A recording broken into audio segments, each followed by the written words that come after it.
आजकल हम सभी की फीड में बस एक ही टॉपिक चल रहा है, प्रोटेस्ट, लाठीचार्ज, सीजेपी, बीजेपी और जंतर मंतर। आज हम समझते हैं लाठीचार्ज से पहले की कहानी। 20 जुलाई को पार्लियामेंट का मॉनसून सेशन शुरू होने वाला था।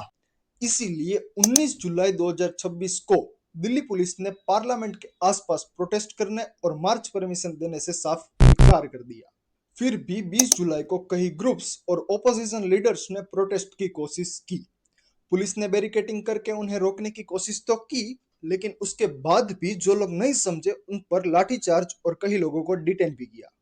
इस प्रोटेस्ट को देखकर लग रहा है कि अब मुद्दा स्टूडेंट्स की भलाई से ज्यादा पॉलिटिक्स बन चुका है। अगर कुछ गलत हो रहा है तो हमें प्रोटेस्ट करने का पूरा हक है, लेकिन देश की सर्वोच्च लोक नागरिक संस्था यानी पार्लियामेंट की गरिमा और मर्यादा भी बनी रहनी चाहिए, वो भी उतना ही जरूरी है। अगर मुद्दा मुद्दे तक रहे तब तक ठीक है, वरना उसमें आम जनता ही शिकार बनेगी। जय हिंद।